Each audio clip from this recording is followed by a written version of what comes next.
The Everything Sequel podcast is brought to you by the Vegas Beer Guys and the Last of the Giant Fire Lizards. The Everything Sequel podcast contains explicit language, and I will not go to my room. My name is Michael Shantz of the How Dare You Awards. Joining me, the man who's going to join me in rage talking about this film, Tom Stewart of Lonesome Whistle Productions. Say hi, Tom. There's a time for laughing and a time for not laughing, and this is one of them.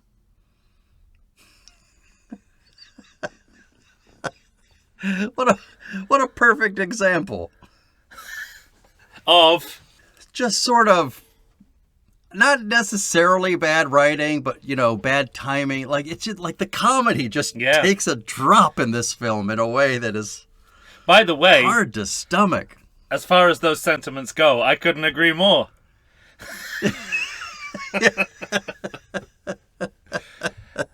Did you like my my impersonation of Alan Arkin impersonating Inspector Clouseau? Yeah. Those three levels of impersonation there. I was trying to capture the hot mess of representation that this film constitutes. There's no getting around it. No, Even just now, our poor dear listeners are listening to kind of bumbling music. We're listening to bum bum bum bum bum. Yeah. Bum, bum. It just sounds like farts.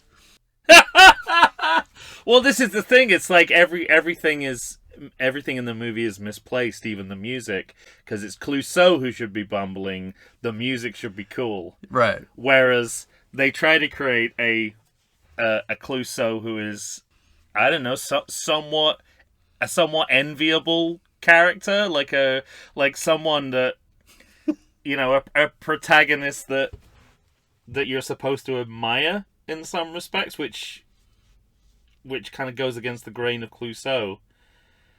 And by the end of the movie, he's I guess I'll just say it now because this is what I was referring to in our ranking episode. But by the end of this movie, he's a self-examining Clouseau, and I did not like that. I'm glad you said that. That both Arkin and the screenplay and by extension, I guess, Bud Yorkin, the director, are all representing Clouseau as someone who knows himself. Yeah, right. It's terrible, and it goes against the logic of the character as we have seen it up to this point, and as it will subsequently be revived. Right. Well, ladies and gentlemen, we're talking Inspector Clouseau for the reasons we've previously stated and are stating now. We have to. It's a movie with 0% on Rotten Tomatoes. No! Well, yes, but also that's only 5 reviews. Okay. A total of 5 reviews, but all of them do not like this movie. It has 0% on Rotten Tomatoes.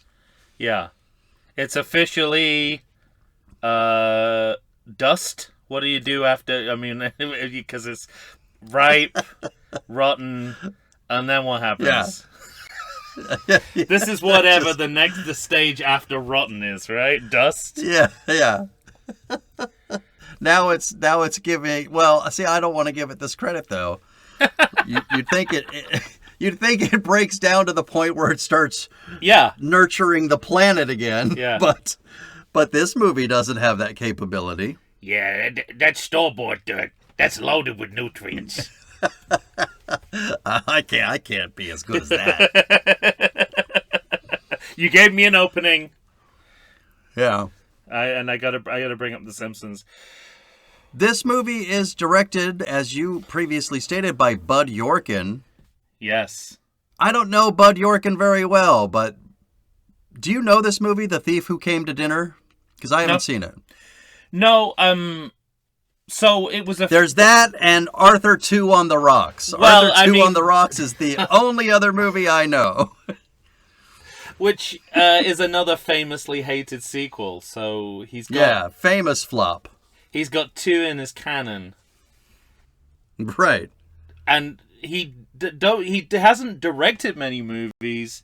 He's better known as Norman Lear's producing partner, and I think that was why I recognized the name when I saw it, not from his other directorial credits. That's the thing that flummoxed me at first, because I saw the name Bud Yorkin, and in my head I said, well, I know who that is. And then I started looking at his films, and I thought, well, I don't know who this is. Yeah, exactly the same. I did exactly the same thing. But when I started making that connection to Norman Lear, I thought, well, that must be it. I just know the 2 names maybe together. And it fits with my perception of this movie, which is that the people who made it know comedy, they just don't know how to implement it in the context of a comedy sequel, which the failure of Arthur 2 will also testify to. I mean, right? Yeah.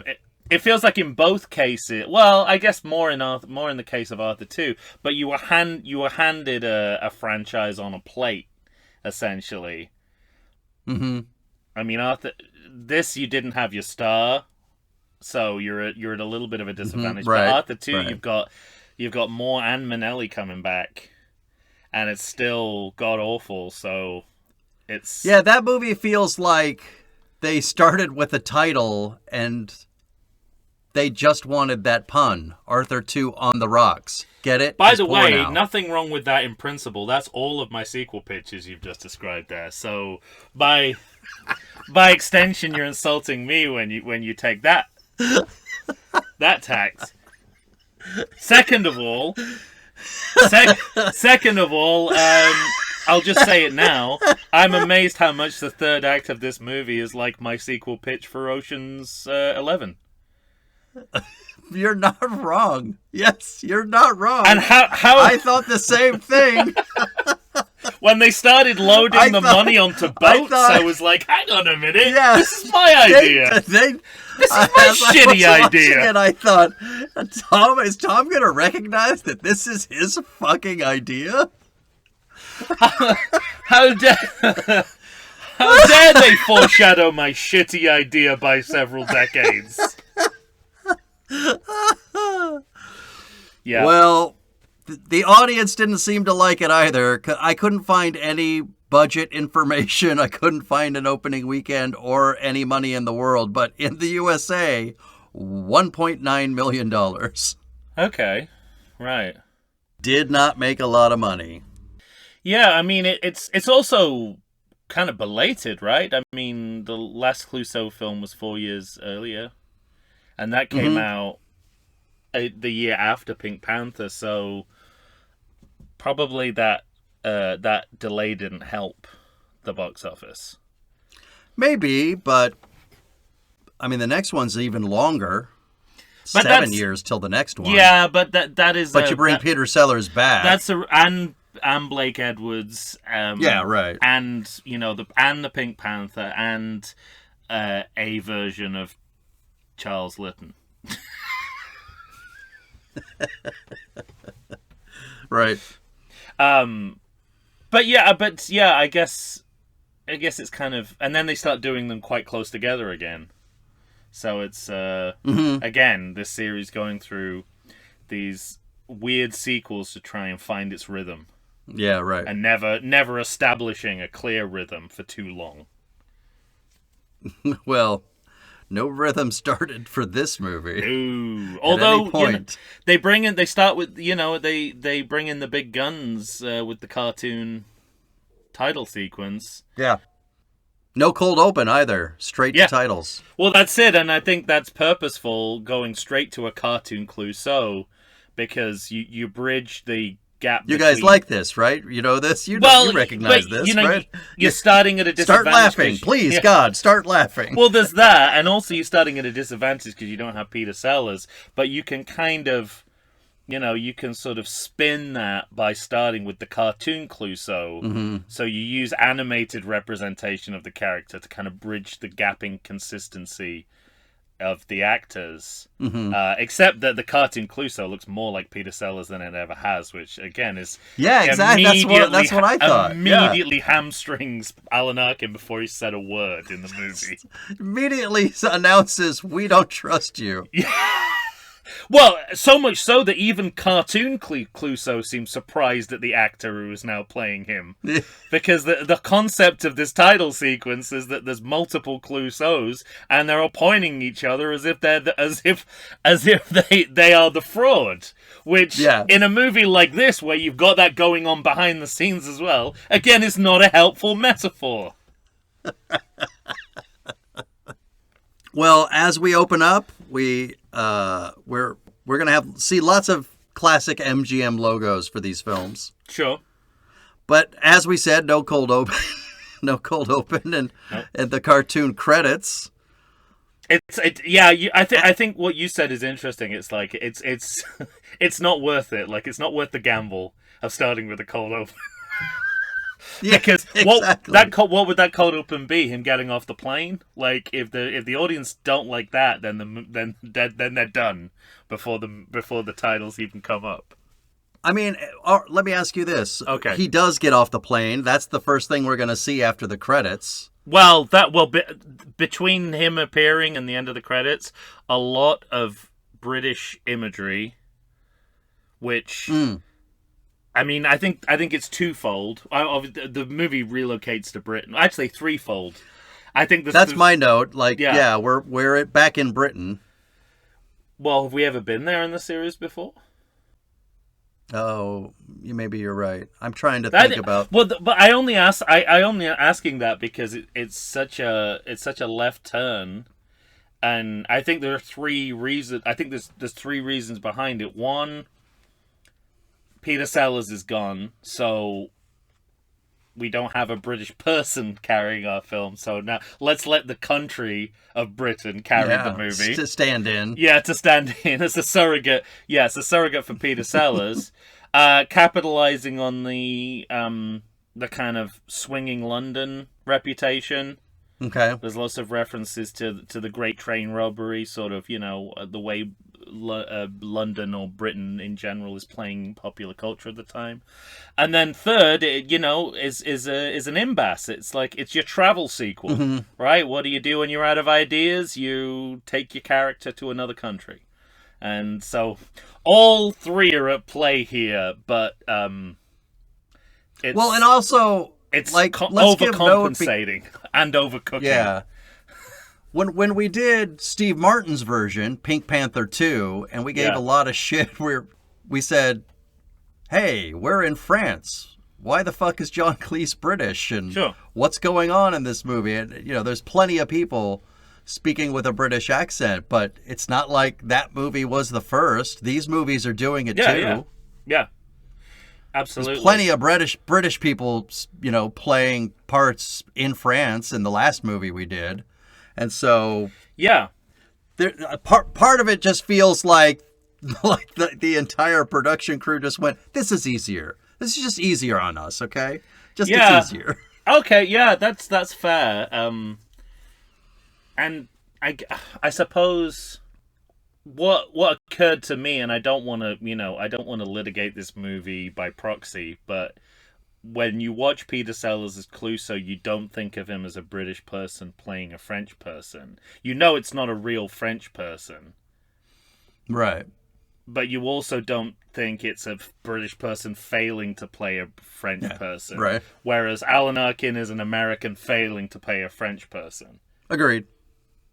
And it's partly just bad luck because he's got that kind of guttural, dour American sound in his voice, which you can't really get rid of.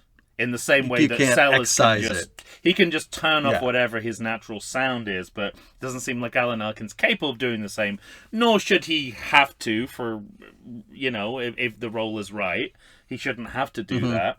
But it's one of the reasons why I wish they at least screen tested him. Because I think you would have found this all out within seconds of screen testing him. Within moments. Well, I have a couple of notes here. Okay. and I want to run them by you because Okay. we have this entire bit about him getting off the plane. Yes. And then we go to the office and he's talking to whoever, the commissioner there.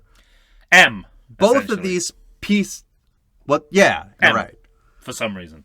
Both of these pieces are not bad comedic ideas, but I have the same note, yeah. Mm-hmm. Yeah, but I just can't. I found myself saying, boy, I wonder what Blake Edwards would have done with this, because it feels like Bud Yorkin doesn't know how to get the most out of the comedy of these scenes. And I think in these opening scenes, it's not even about achieving comedy. I think it's simply about, slotting Arkin into the familiar iconography of Clouseau as efficiently as possible. So it's I don't think it's a coincidence that we start off with a wet Clouseau falling over a lot. Like, those are the two things, the two kind of standout features of his characterization. He gets wet and falls over a lot. And so this sequence is kind of designed around that. And again, I mentioned this in the ranking episode as well. This is why it reminds me of On Her Majesty's Secret Service, because it's the same bit. They're trying to assert that whatever iconography relates to Clouseau that is not associated with a particular actor. Mm-hmm. That's what they're trying to cling on to. Yeah. And they're hoping that Alan Arkin passes because he's more Clouseau than Sellers. Right. And we talked about this all the way back when we did Batman Forever. I blanked on the name of it then. Still, that title doesn't make sense to me. Do you remember Batman Forever? What's that about? We never. I can't figure it out. Right? What's that mean? And the idea of the demented grandma test, does Val Kilmer pass the demented grandma test? Would your demented grandma know she wasn't watching Michael Keaton?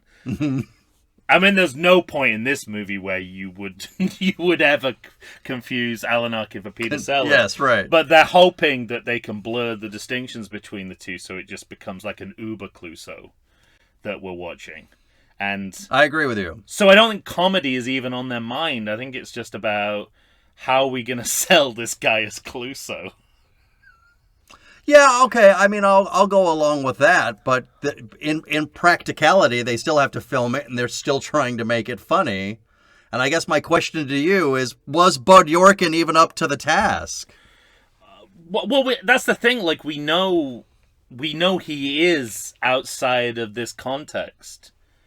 Mm-hmm. But we also know he makes exactly the same mistake when doing Arthur 2 on the Rocks. So maybe it's just the idea of a comedy sequel that bamboozles him.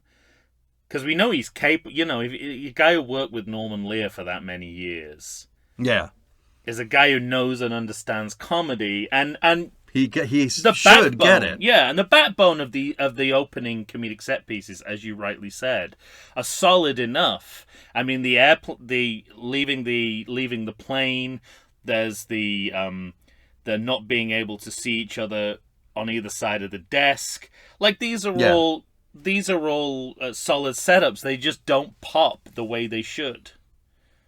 Yeah, but I couldn't lay my finger on what's wrong. Yeah, well, that's it. Who's fucking this up? It's just it's all content, no style, which for once is a bad thing. Usually we're flipping that and saying that the opposite is the problem. But in this case, it's like you said, what would a Blake Edwards do with this? What would Peter Sellers do with this? Right. Yeah. What would a screenwriter who understands how to harness both of those personalities' talents do with this? I think that's the and it's almost overthinking it to kind of suggest any other explanation. It's just everything that's good about this series is missing. Yeah. Well, yeah. I mean, I'd love to come up with a far artier, more theoretical explanation, but I think it's simply the wrong people are in the room. Okay. All right. Yeah. I don't know. Maybe there is another reason why this is so terrible, but there's a pretty compelling one so far. Kind of applies to everything we've talked about. Yeah, that's true. I mean, anything left for you to say on those two scenes? Or move on? Well, I mean, again, hashtag 1960s problems. It doesn't help that the fluidity of the visual and verbal comedy is not helped by the dubbing of lines that actors are clearly not saying throughout these scenes. Yeah, I know. I mean, any popular movie from the 1960s, including Pink Panther and the Bond films, which this movie is both riffing off, are guilty of this, but never to the extent where I feel like the track is kind of out of sync with the visuals, yeah, quite as much as it is in this movie. And if in comedy, timing is everything. So if you lose that, if you kind of lose that synchronicity, you're pretty much fucked before you begin. And it's funny because you're talking about the synchronization, and Alan Arkin, even in his performance, feels unsynchronized. That's how bad he is for the role. Yeah. And I wonder if you could shoot that office scene with the moving around and the lamps and the plants, and they can never see each other. And if you just had Peter Sellers and shot it the same way, it'd have to be, 50% better just right there, right? Yeah, and to be honest, I think Blake Edwards would have just planted the camera. Right. And then just kind of rolled the edges of the frame wherever he needed to. I can't remember how it's filmed here, but I think it's more distracted than that. There's lots of cuts. There's lots of editing. Okay, well there you go. I mean, that's it. Blake Edwards would not have done that. Yeah, because he likes to let comedy breathe within the frame because it's funnier that way. Yeah, but that's the thing, is that the way they use the room, because they're not being able to see each other. Yeah. Just at the desk, but then there's also moving around of chairs where they're going to the sides, and that's why he felt like he had to cut. And so yeah. Some of those bits wouldn't have worked as well just in frame. Well, actually, you could block it so that it could still be done. You reverse engineer it so it will work. Yeah. And also, I'm thinking of another precedent, the movie Big Night. Mm-hmm. Oh, Stanley Tucci love that movie. And Ian Holm. There's a desk lamp joke where they their view of each other is obscured, and they just do a simple reverse shot. But halfway through, Ian Holm slams his hand down on the lamp, and so it goes from being the top half of the face is obscured to the bottom half of the face is good. It's that simple to make a joke like that work. Right. And that's just reverse shot. That technique is available to a filmmaker of the 1960s as much as it was in 1995. Sure. We're in prison. Are we at aren't we? Are we at? Oh, go on. He escapes. I have a note here that says he escapes by drugging. Yes, that's prison. We're in prison. We're in the prison barbershop, more particularly and confusingly. And I would say the funniest part of the movie, and I think the funniest writer attached to this movie, is whoever is making the signs. Because there's a sign in the background that says, Fashion Center of the Fascinating Area of Men's Hairstyles. What a great gag. Let this guy write the screenplay. Whoever's making these signs on set. Especially in a men's prison. I mean, that joke just runs and runs. Well, I mean, the set dressing is great, but I also remember thinking, they took so much time with this guy. I thought he was going to be our main villain. Right. And he's sort of a henchman. Well, he disappears for the next hour. Hour, at least, yeah. He goes in. I mean, when I saw him again, I was like, "Oh, I thought he was still in that laundry hamper." I thought he just got in there for reasons best known to himself, and because we don't see him until this becomes a full-on heist film, right? But they're already playing with that at the moment, and I guess riffing. Did the Italian Job come out before this, or at the same time? It must have been. It's got to be close. But that's what it feels like. That's what it feels like it's riffing on. I mean, more than riffing on. I mean, that takes place in prison. You know, the kind of British caper film. Guy even looks a bit like Michael Caine. And they're talking about, the Great Train Robbery, like real. So they've got like real crime and fictional crime intermingling, which is potentially interesting, but not in the way it's explored in this movie. Mm-hmm. And then Frank Finlay is Clouseau's Q. He's going to give him his gadgets, because this is, of course, a parody of a Bond film for reasons best known to itself. But the degree to which it was so 007, and then your note, what year is From Russia with Love? It's just the next year, right?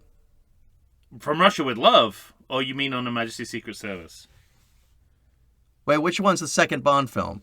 From Russia with Love, that's 64. Yeah, I thought so. 64. This is later. All right. This is 64. Well, anyway, but it is the same year as Casino Royale. Yeah, that's right.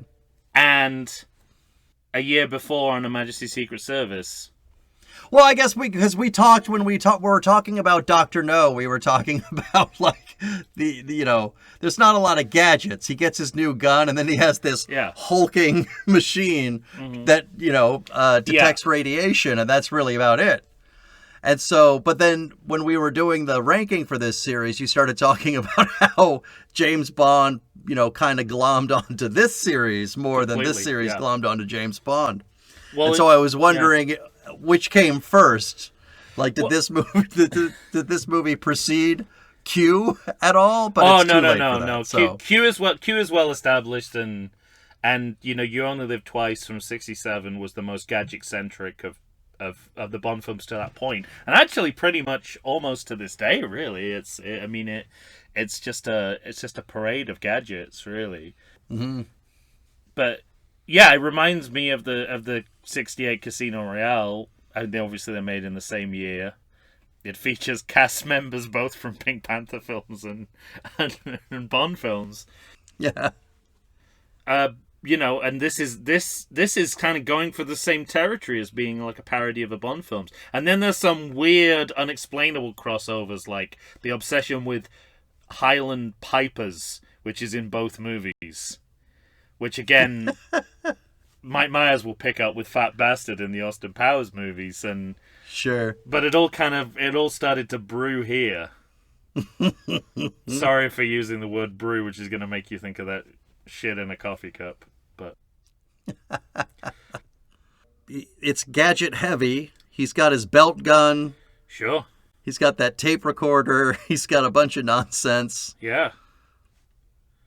Does it all come back to play? I guess it does. Yes, well, but I mean, that's not what we should be evaluating the movie by. I mean, it's the very least it can do is that this will all come back into play. It's still got nothing to do with Inspector Clouseau.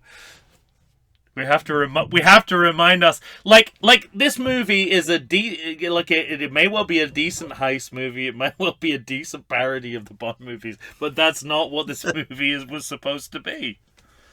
Sure. I guess I thought, in my head, I wouldn't put it past this movie to show us 10 gadgets and only use 2 or 3. It may well have done. But I mean, this is I think my high point of the film is coming up, is Frank Finlay's wife, played by Beryl Reid. Yeah, he goes to Weaver's house. I think she is one of my favorite performers of this period, but it's just a great performance. It's also a necessary performance to take the edge off kind of the sexism of the movie and how badly women are treated in the movie. To have someone like a great female comedian like Beryl Reid, who is just kind of balls to the vagina to the wall, kind of like throwing it in men's faces throughout, and I think she lights up the film in this moment. Yeah, it's one of the only times in the film where the film knows how to use somebody correctly. Yeah, Yeah, agreed. And by that, I mean even bringing her back at the end. Sure. And then we're into the Highland Fair where Scotland gets some free advertising. Yes. The Edinburgh International Festival gets an early plug for that. Started in the 60s. So it's like there's this kind of UK tourist board sort of quality to a lot of this film. Yeah. Which is sort of surprising. Again, what's this got to do with Inspector Clouseau? Yeah. Aren't they stealing bits too? Isn't the belt gun where he accidentally kills somebody? I guess it's not, because Clouseau's just getting out of the way. But it felt like that scene. Yeah. At the Turkish dance, the dance hall. Hmm. It felt a lot like that. Yeah, no, absolutely, yeah. My note is here that, like, Arkin's walking in the footsteps of what Sellers does in previous Pink Panther films, but while he's doing it, he looks like an actor in a John Cassavetes movie. And that's distracting. Yeah. And then, in addition to the sort of self-awareness of Clouseau, there's also the idea that this version of Clouseau has an attitude with people, that he tires easily of people. Mm-hmm. Which was never an element before, and again makes no sense with the character. It's not a right. It's not a layer you can add on without it completely changing the logic of the character. Agreed. Like, he shouldn't know how much he's irritating other people, and he certainly shouldn't be irritated by others. Right. Ever. Yeah. Well, unless it's that in that effete way. Well, unless it's that people aren't. Sellers does so well, how brilliant he is. Yeah. Yes, exactly, right. But this is like the real Poirot is with other people. Mm-hmm. Is what Arkin's playing, like his condescension for people who aren't as brilliant as him.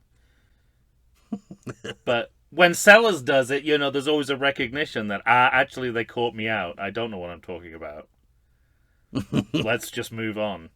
And I have a note here that says that, every time Arkin comes on screen, you talked about Sellers being what was it, a sextuplet or septuplet threat? Septuple threat, conservatively, yes. Yeah. Conservative estimate. Septuple threat. And to me, Arkin in this movie, he's just playing the one joke written on the page. He's like no threats for this poor, sad movie. Absolute zero threat. Yeah. And it's not as if... this is probably... I mean, I haven't seen Arthur 2 for so many years, but I know that it really gets people's goats, that movie. And if his directorial choices here are to go by, I can see why. Because it's not like he's sort of just sitting this one out directorially. We have some really left field camera choices in this movie. We do. That C-3PO style motion POV shot of Beryl Reed walking over to Clouseau. What the fuck's that about? Pull that out of your ass. It's like if I was Bud Yorkin and I was embroiled in this absolute farce of a movie, I'd be trying to keep as low a profile directorially as possible. I'd be like, let's just film these scenes, go home, and never speak of this again. And never but instead, he's talk about it no, again. let's do a fucking POV, like a mobile POV shot in the middle of this tragically bad scene. Come on, it's not gonna help. It's just gonna get people more annoyed at you. I tell you what, why don't we take a break? We've got a good start. We did, yeah. We'll listen to some bad music and come back. Yes, we'll bumble through the next minute or so. There you go. And be right back. All right after this. Can I ask you a question? Do you like beer? I like beer. It's required by law that you like beer when you're living in San Diego, California, but even I can get confused and dizzied by the amount of choices that you can see at your local beer store. What's a person to do? I'll tell you what you do. you'll watch the Vegas Beer Guys, a live show on Instagram and Facebook, and they will set you right as to what beers you should have in your life or should not have in your life. The Vegas Beer Guys are brought to you by Dan Aker, the beer professional, and Stephen Weiss, self-proclaimed beer novice. They'll drink beers for you and drink beers with you. Go ahead and check out their live shows, and they'll tell you which beers you should be having in your fridge. Everybody wants the perfect combination of malt and hops in your life, and Dan Aker and Stephen Weiss are the perfect combination of fantastic and wonderful. Check them out on Facebook. Check them out on Instagram. Find them. You're going to watch their show and love their show. They give away free merch during their shows, so go ahead and check out the Vegas Beer Guys. What a great time. And we're back, everyone. Tom and I are here trying to hash out what went wrong with the 0% Inspector Clouseau, directed by Bud Yorkin. Hash is right. It is a hash. It's already a hash. And not a delicious hash. Yeah, right. So not a hash made of corned beef. It's a hash made of human shit.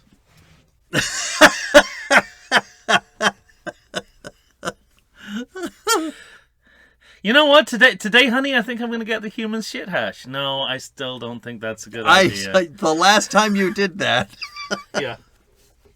I'm going to regret it tomorrow. Yep. Now, where are you in your notes? I have notes about a bomb scare. Yes, yeah. And then the cyanide and the rum cake. Well, so... By the way, they just staked way too much comedy on that rum cake for way too long. The plum pudding. It's like... Or the plum pudding, yeah. Yeah, it's like... I think you're right. I think they were like, this is gonna kill. Okay? Yeah. Let's forget that, again, it has nothing to do with Inspector Clouseau, and it doesn't really work with his character for him to be this obsessed over this plum pudding. Yeah. So we have to quickly make over what we know about the character to make this bit work.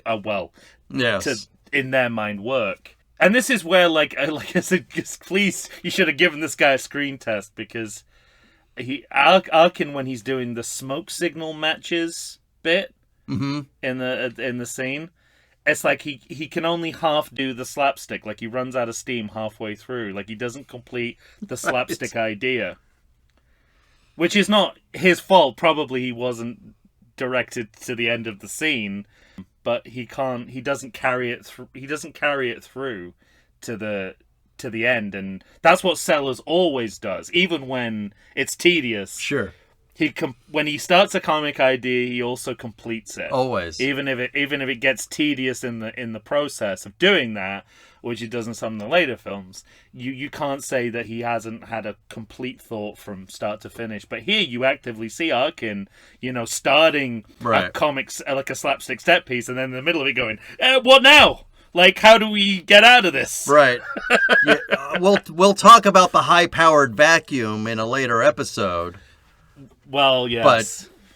But that speaks to the idea you're talking about. Sure. You think it might go. You could say it goes on for too long, but he starts that bit and finishes it. Absolutely, yeah. And that's the makings of that bit. And this is, it's all wrong in terms of characterization. Not only because, Clouseau wouldn't be this obsessed about a cake, and that's the whole comic premise of the scene. There's also a sense that he's ahead of the 8 ball in the story, which that was one of my notes too. It's an egregious mistake in writing him. Terrible mistake. And that he has ability to be sarcastic, right? Or like successfully sarcastic, I suppose. It's all wrong. It's all wrong for the character. Yeah, it's kind of like I don't know how this movie was written, but it feels like we're just kind of throwing jokes at the wall and not caring whether they should be coming out of Clouseau's mouth or not. Well, that's kind of lends to my next note, or what I was just going to say next was that this movie feels hard to follow at times. And it's such a simple movie, it shouldn't be hard to follow. It should not be hard to follow, yeah. You know, you're going from the fair back to the wife wants to have sex with him, back to the, this joke with the cake, and bumbling around in the with clumsy shit at try. Yeah, it is. I guess it looks like the policeman's smoking room or something. What is that place? The bedroom?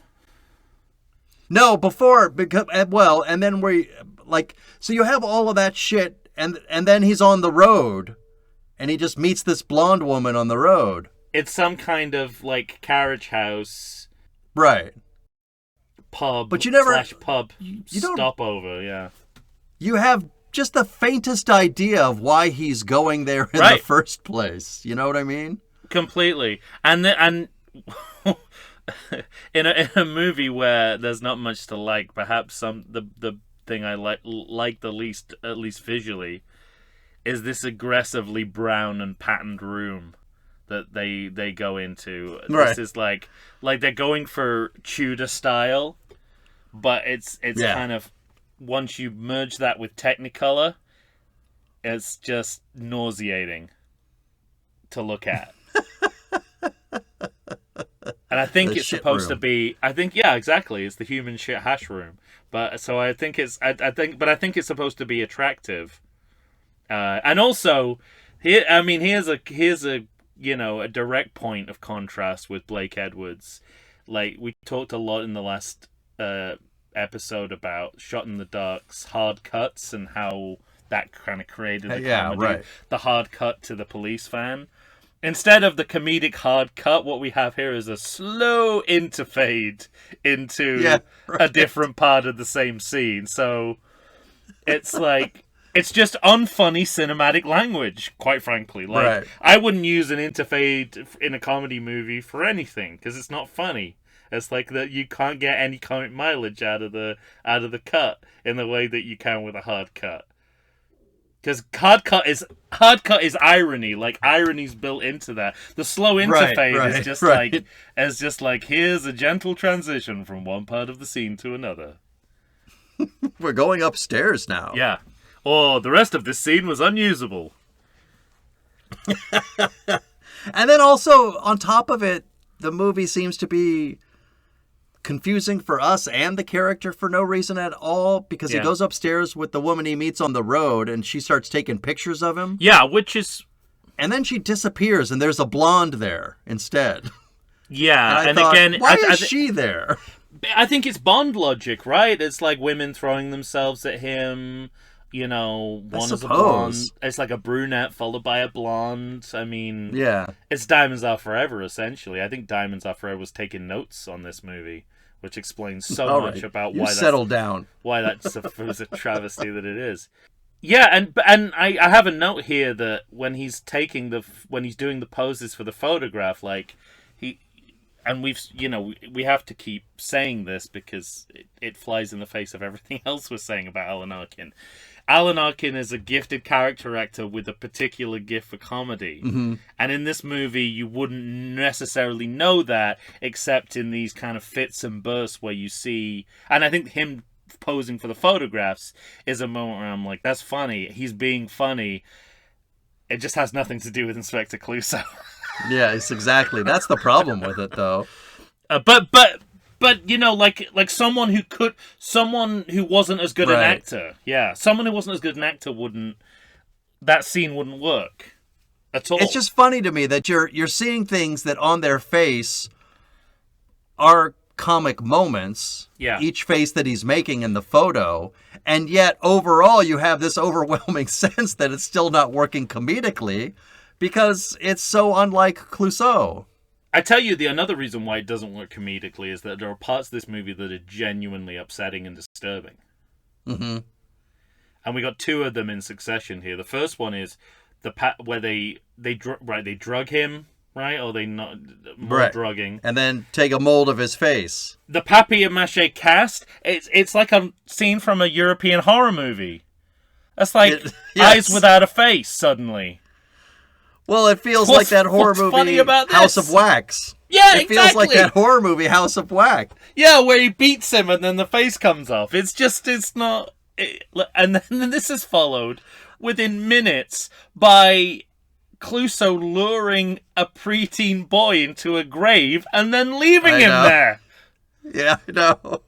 What's the punchline here, aside from you people should all go home and get therapy? To prison. Yeah.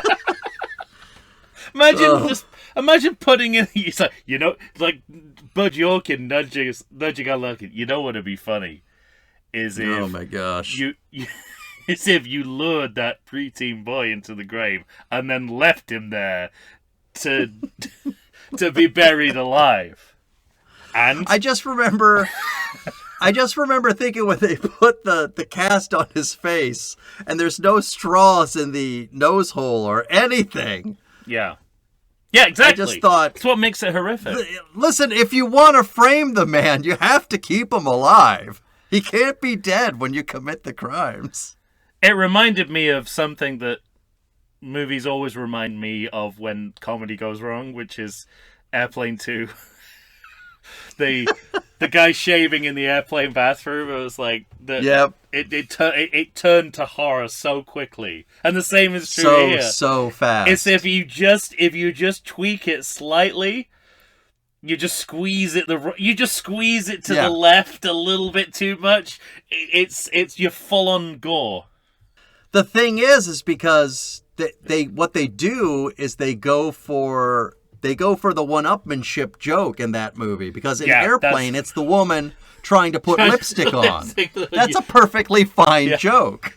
Because no one's getting hurt. And you could almost do the shaving joke. No, it's still horror. No, I was gonna say you could come out with like 7 pieces of toilet paper on the guy's face. Again, The Simpsons. That's what they do with Homer and his right. And then you put little pieces in. You put some toilet paper, and then you put it. So again, The Simpsons figured it out how to rescue such a horrible bit. But I don't know how you rescue this preteen boy grave scenario. Oh man.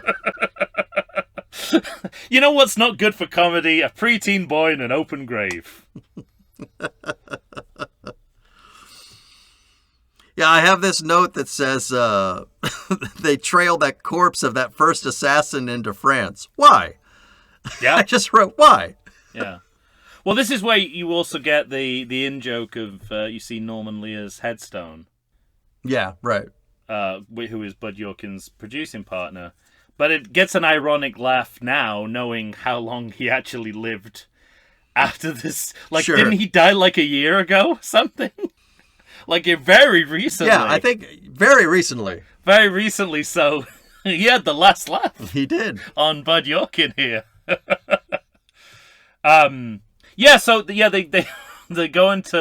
They go into rural France because I guess do they ever go to Paris in this movie? I can't remember. Do they ever? If they I don't know. There is that.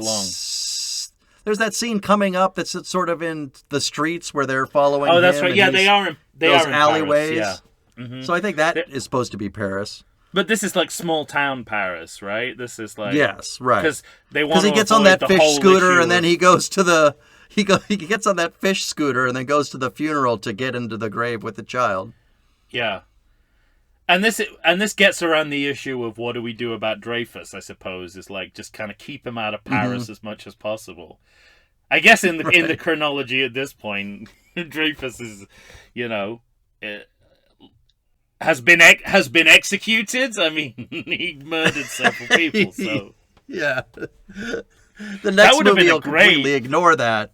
That would have been a great footnote, wouldn't it? It's like, oh, Inspector Dreyfus, he was hanged.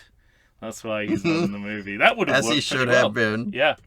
Should have been his gravestone, not Norman Lear's. Or the preteen boy. Very much not the preteen boy. What we're saying is that kid should not have been in the movie. Isn't there a scene right around here, too, where somebody's chasing him and he goes through a thing filled with chickens? Because I wrote a note that said, how many chickens did they kill filming that scene? Yeah, I think you're probably right. I don't have that note, but I'm sure All you're right. right. There's also again another solid comic bit of him. Unfortunately, it goes nowhere if he's bugging the crew. Oh, right. Oh, he thinks he's bugging the crew, but he's actually listening into a TV western. And I'm like, okay, Sure. that's a good comic idea. But do something with it. Like But it doesn't go anywhere, it right? doesn't go. It doesn't go anywhere. It's like just take it to the next level. It's like you've done comedy before. You and Norman have talked about like how to develop a bit. I mean, come on. This isn't news Yeah, to didn't you. it feel like it was going to go somewhere? Because isn't there a scene a little bit later where he's telling the police exactly what's Yeah, going to happen, but he's saying everything that happened from the TV, and then it just all kind of falls flat. Like it doesn't go anywhere after that. which means it was just prevarication. It's just so he didn't know what the plan was going to be. Yes. So again, that they're But I putting, can't even remember yeah. a scene of them showing up to the place he said it would be and them all saying, "What the fuck happened?" Did that even happen?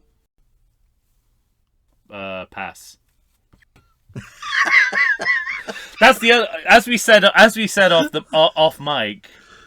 The problem with this, as you were saying about like I wrote down what happened and now I don't remember what it was. Yeah, right. That's the double bind of this movie is you you need to write down everything that happens, but it's not memorable. So you're gonna forget Right. whatever it is. So it's impossible to take notes on. I mean, I said that the money they made was $1.9 million, but it feels like the budget should have been $40 million because they have so many fucking scenes in so many different locations. Yeah. There's so much shit going on in this movie. It's moving around the world like a Bond film, which is what they. I think do have that. I have parody. yes. Yeah, it does feel like they go to locales like it's a Bond movie, for sure. And another Diamonds Are Forever crossover is the masks. I mean, this is pre Diamonds Are Forever, but the idea of like Clouseau. They make masks of Clouseau's face, so the idea of Clouseau's changing face is kind of running parallel to them recasting Clouseau as a different actor in the same way that Blofeld in Diamonds Are Forever was replaced by went from Telly Savalas to Charles Gray, and that's represented in the movie by him having all these different faces, Right. like actual plastic surgery. And the same here with the I think as well they're going for a Mission Impossible. Well, pose. I was trying to. I should have looked it up because when was that Mission Impossible series? Did they have the faces then? Oh yeah, they had the rubber masks. They were all about I mean, not to the extent Tom Cruise is. I mean, he's like a rubber mask fetishist. But yeah, it was a. Because I have a note. I do have a note here that says Tom Cruise owes a debt of gratitude apparently to Inspector Clouseau. Sure. Well, so Tom. Well, let's face it, Brian De Palma as well kind of made it look like Yeah. every single week at the end of the end of the cold open, like they would pull off a row, and it was much more subtle to that. There's a great one I remember particularly is with Martin. It was in the Martin Landau era, Mm-hmm. and he disguises himself like he has a fake mustache and glasses, and you see him take off his disguise. There's a crucial point where like this character has to disappear for their whole plan to work, and like he's doing it in real time in stages. So whenever anyone's taking a moment to look away, he takes off his mustache and then his glasses. It's just like that's the most subtle version of the pulling the mask off. Right. And Tom Cruise. It's always him as Wolf Blitzer or something. I've seen that bit. That's the one bit of the Mission Impossible series I've seen where Wolf Blitzer is Tom Cruise. Well, we got one more movie to go, and then I believe you and I can start tackling the series, friend. Do you think they're even going to get to make that movie? I believe so. Wow. Paramount, it's going to tank Paramount, isn't it, at this point?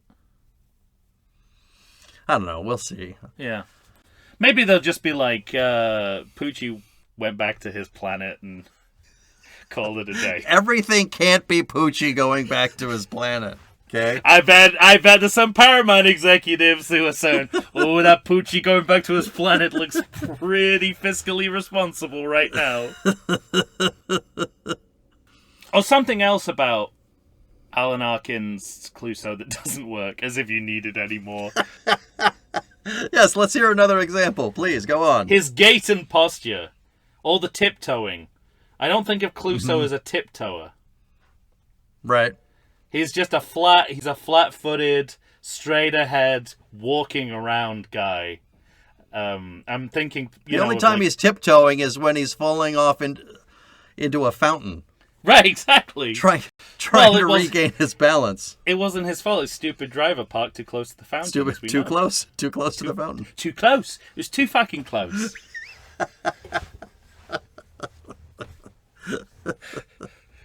But like I think we'll get to it in the next episode. But the beginning of Return to Pink Panther, when he comes home after having gone to the grocery store, and he's just like shuffling. He's still in his work clothes, and he's just shuffling through his apartment. And I'm like, it's already funny. He's not doing anything, and it's already funny. Whereas, Alan Arkin tiptoeing like fucking, Sylvester the cat is not doing it for me. Agreed. This is live action, Alan. Now, we're on the train by now, aren't we? Yeah, we are. And again, to be fair to this movie, to give it credit where credit's due, getting on the wrong train carriage, another great setup. Sure. They're falling back on some decent gags here and there, but it's lackluster because it's not the problem is not that the bones of the comedy are bad, and not all the comedy.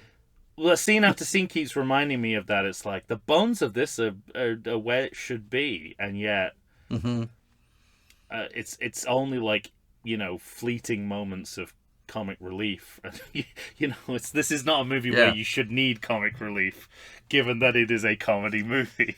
but I feel like these moments that would be great to put in the review. These moments really provide comic relief to this dark movie. To this dark film. Yeah, it's very From Russia with Love as well. The whole fight. That's what that's what I was just gonna say, because Weaver comes in as though rogue.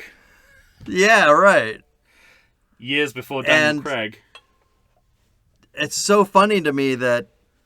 Well, I also couldn't figure out why now. Why do they have to have Clouseau dead now? It seems like they need him to be alive after the crime. Well, they replace him. A different Clouseau is going to leave the train. Oh, that's right. Okay. Yeah. Fine. Well, that's right. I don't feel too bad about not connecting those dots, because the movie doesn't care. All right? It's not at all. No. Well, I guess part of the reason you get confused is because Weaver kind of forgets to assassinate him and instead gets into a very urban rumble about a game of jacks. And I have the sense that the movie thinks this scene is way more funny than the scene actually is. But it's way more funny than most of the scenes in the movie. Because I'll give you that. Frank Finley and Alan Arkin are a pretty good double act, and I'm like, maybe that's the problem. Like, is maybe Alan Arkin... You have to set him against the right person? Yeah, and he's a dialogue chemistry-based actor. Like, I'm trying to think of... Yeah. And there, I can think of a couple of examples of that. It's him and Mike Myers in So I Married an Axe Murderer. Obviously, him and Ed... what's his name? I was very worried you were about to say Ed TV. The Rock. Dwayne The Rock Johnson? No, the movie The Rock. The villain. Sorry. Ed Harris. This Ed Harris, thank you. This is Pac-Man Fever all over again. Name a band you like. Pac-Man Fever. But it's all my fault for not him and Ed Harris and Glengarry Glen Ross. Like, it's the Right. chemistry between them that works. So maybe, maybe that's part of the problem here, is that he's better working with other people. Sure. And, he's really good playing evil Clouseau. Really good, yeah. And that's... It's the one time he shines in this whole movie. And it's such a shame because, I gotta say, props to Alan Arkin. It's a really hard acting challenge having a mask of your own face. And he absolutely nails it. Right. So, he's a skilled actor. He's just completely miscast. Right. Because that's not an easy acting challenge to pull off at all. Well, we're about to get to the Bank of Zurich and this entire heist. Should we take one more break? Yeah, it's probably a good idea, because I imagine we're all going to have a lot of questions about, well, first of all, why has this become a heist movie at this point? But beyond that, I'll say, what's this heist all about? Who's to say? Aside from providing some product placement for Volvo and Lindt.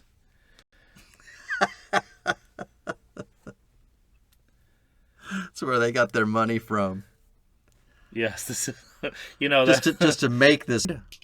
Then get ready for Lizard versus Wizard and read The Last of the Giant Fire Lizards. What is it? A brand new action-packed comedy fantasy adventure book written and performed by Christopher John Featheroff. You can find it on ebook, paperback, and audiobook on pre-sale right now on Amazon. It's also on Kindle Unlimited, so you can read it for free if you subscribe. What is it about? Well, when her nest is destroyed and her forever mate slaughtered, Zephyr Ignitus, the last of an ancient breed of fire-breathing dragons, gathers together a team of saber-toothed panthers, woolly mammoths, and a crew of howler monkeys brandishing swords and weapons stolen from the ships of men, all to hunt down and scorch the evil, beast-killing wizard that did her wrong. The Last of the Giant Fire Lizards is a fast-paced, R-rated comedy under the cloak of an epic, rip-roaring fantasy adventure. Set in a land of fire and magic, it follows the dragon on her quest for vengeance as she visits strange new cities and mythical places, all to hunt down and slaughter a demented sorcerer that slayed her mate and blew up her mountain. That's The Last of the Giant Fire Lizards. Find it as an ebook, paperback, and audiobook on pre-sale right now on Amazon. And we're back. We're going to try and finish this up, figuring out what's going on with this heist in this movie, Inspector Clouseau, the 1968 film, directed by Bud Yorkin, that raked in $1.9 million. Didn't even make it to 2. Just short. It's like buttons in a telephone booth that they just ran out of. Yeah. Just when they needed them the most. Have you ever tried putting buttons in a phone booth?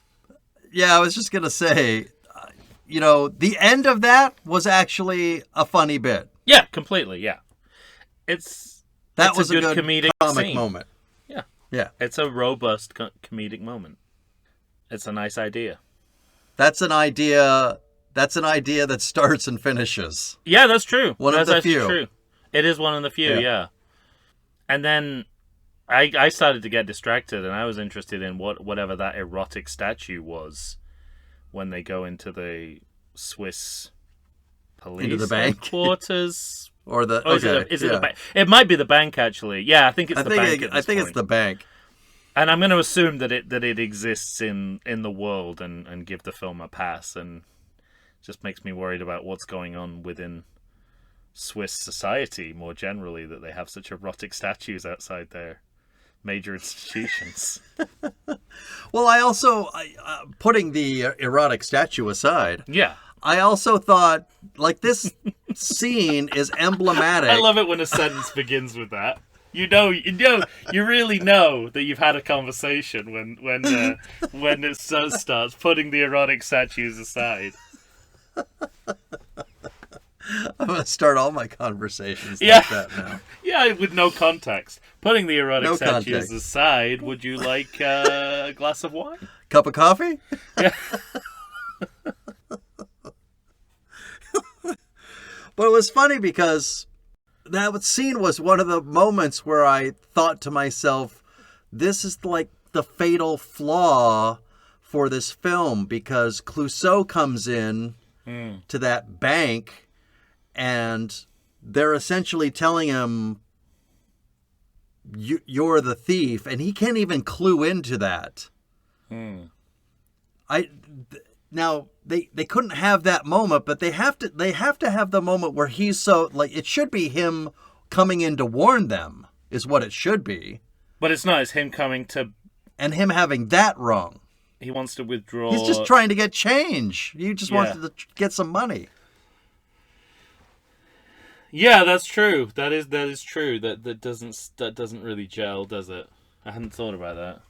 Anyway, Maybe there are holes in this movie after all. did you, by the way, when all those trucks with the candy bars were driving around in the streets, I got very hard, like Die Hard with a Vengeance vibes Oh, with the trucks full of gold.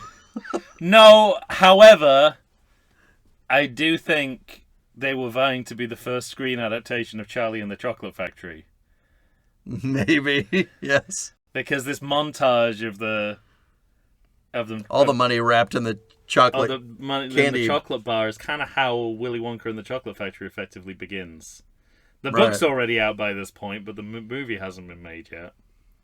And, in the scene prior to that, there's no need for split screen technology where you can just put a trash can on the other actor's head in the scene and do it that way. That's how you have two Clouseaus in one scene, put a trash can on one of the heads. Right.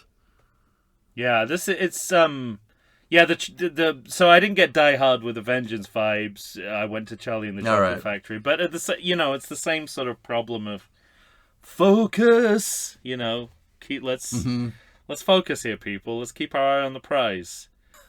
Because I'm not a big fan of Arkin as Clouseau in this movie, but he also disappears for a while they show us the myriad of ways they're getting this money out of the country. Yeah. And then the ramifications of that, of people finding out and smashing windows into chocolate stores. Yeah, yeah, exactly. Yeah. All that shit. Maybe the movie itself loses its faith in Clouseau. Its titular character. Yeah. And we get a fake Harold Wilson as well, which is just... That's kind of like, the idea of... like, actors playing political figures, like in Zucker films. Yes, right.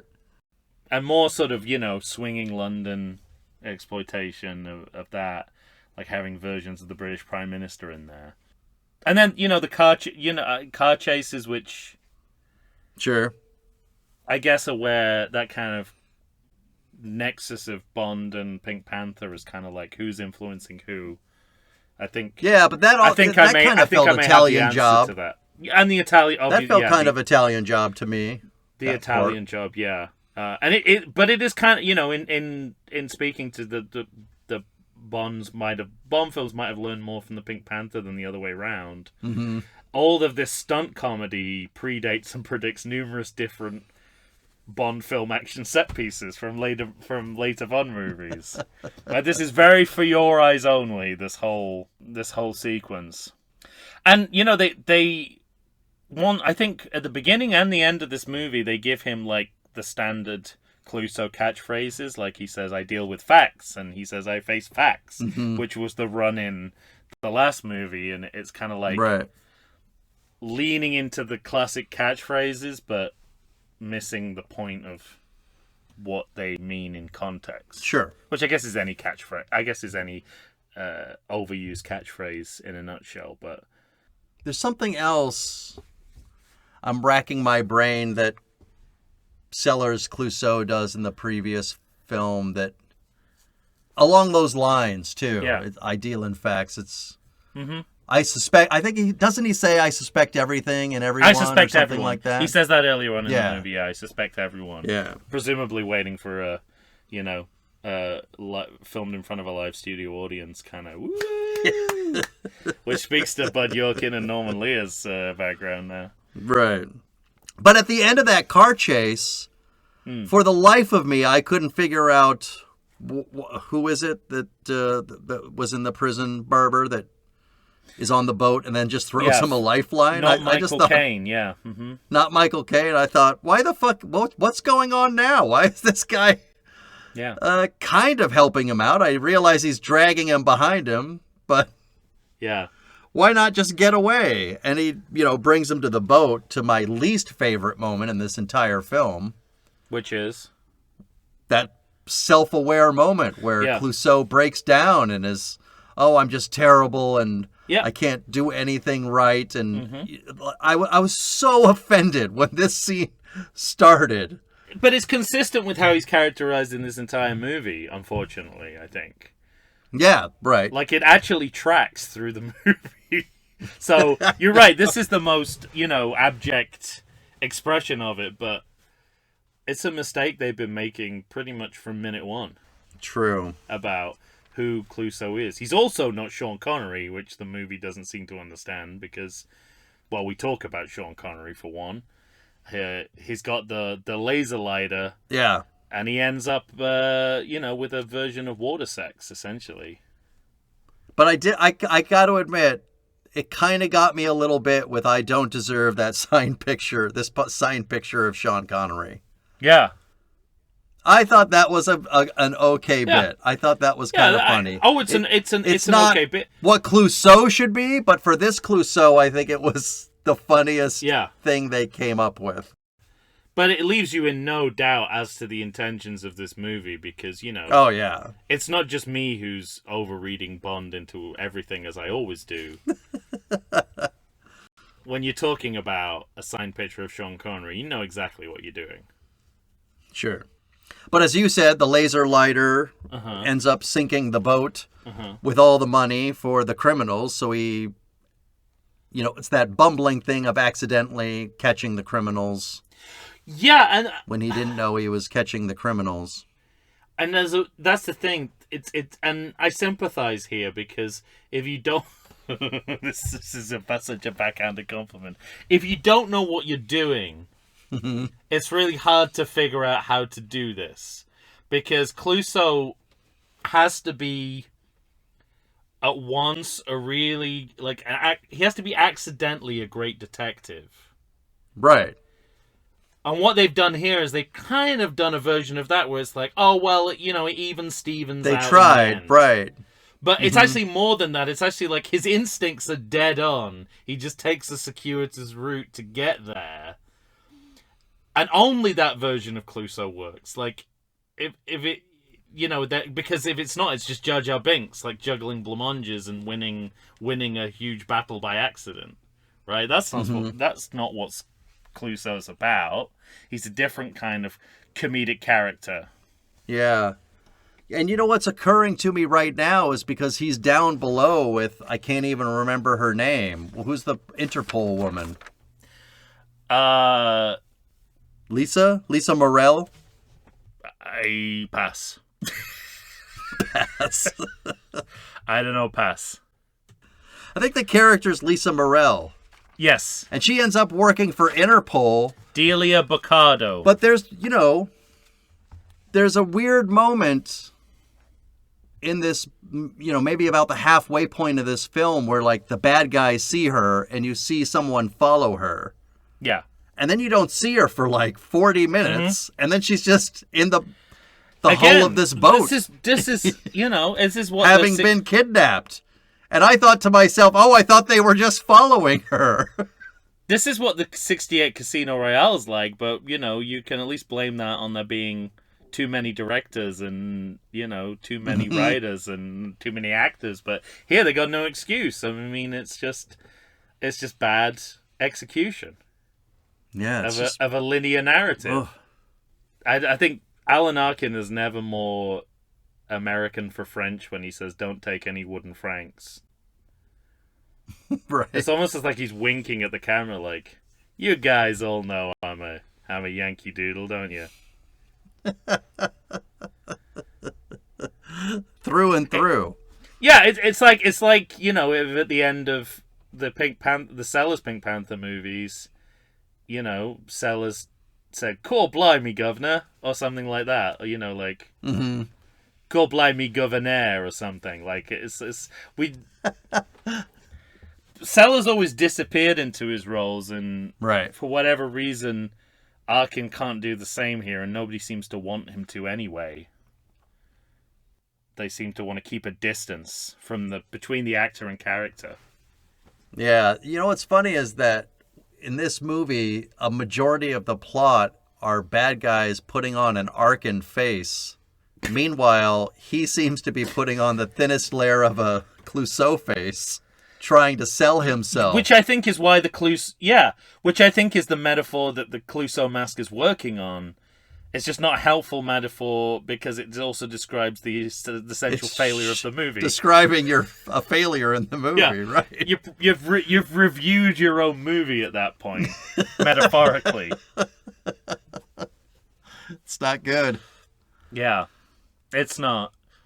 We already mentioned this, but I mean, the ending is a nod to Goldfinger. I'm assuming, given that everything else in this movie is James Bond. But the return of Beryl Reid is a necessary distraction from the debacle that's ensuing. It's the one good callback. Yeah, as a joke. Sure.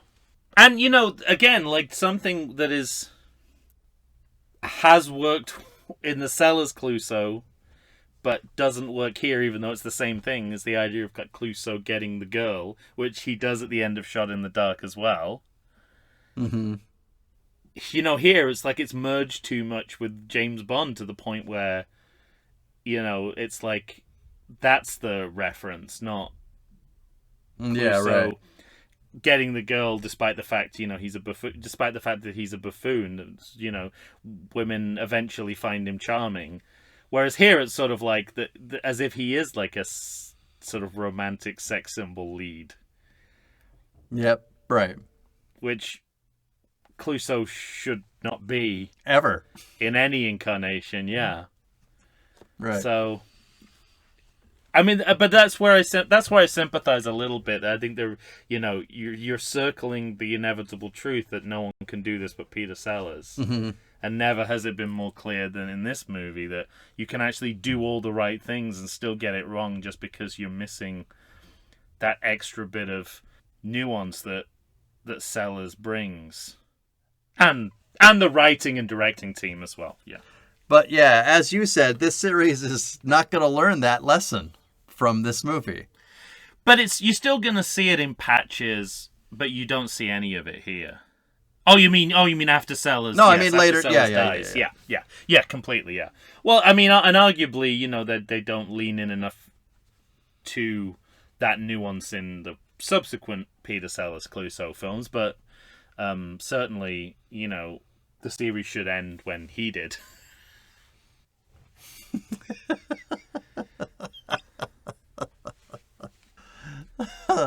What a deliciously morbid joke. I know.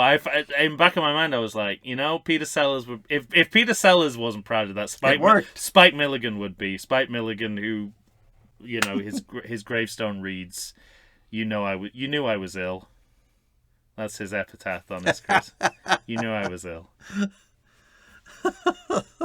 That's good. Isn't that great? Not great things to put on your. Love it. I'm almost sad it's taken. Well, anything left? I mean, the last thing we see, I think, is the French Clouseau flag parachuting out of this plane. Yeah, I wished I could have parachuted out of this movie throughout the entire watch. Just eject to see yourself out of the movie theater. Yeah. Boom. Yeah. The first man on the moon, everyone.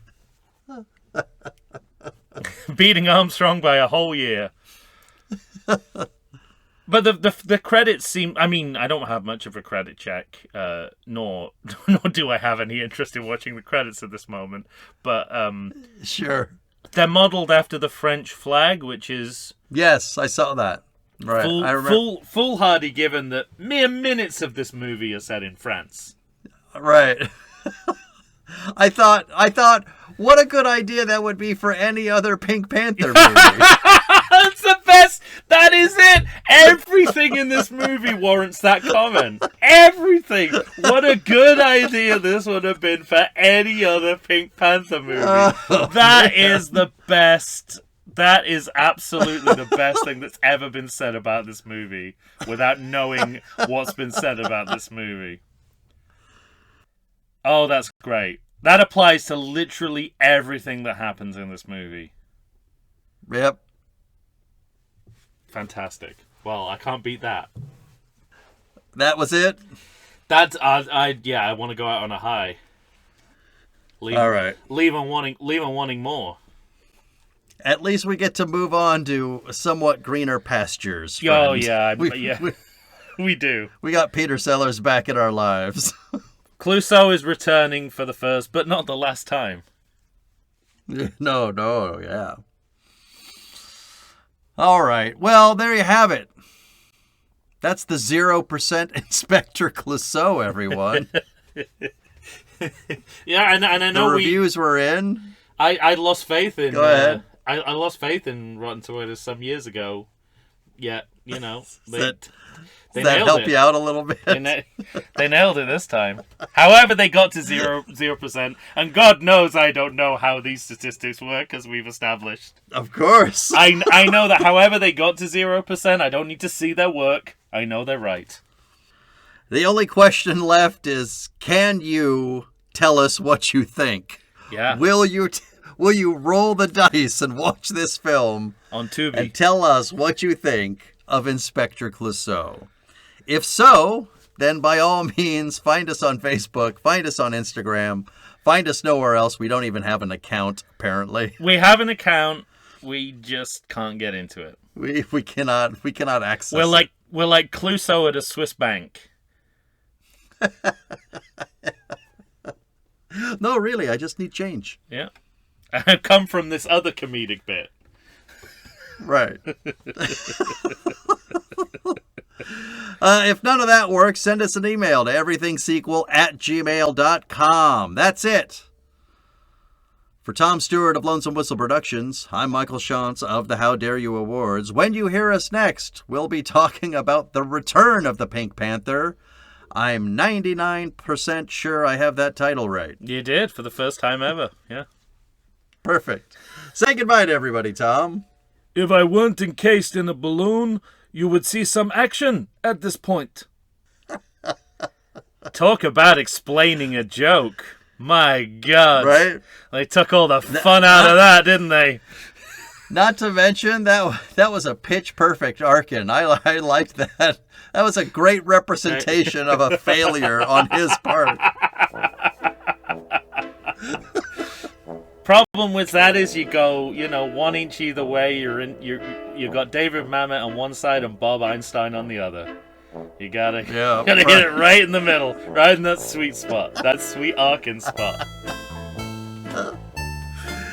All right, everyone. Thank you for listening. We will be back.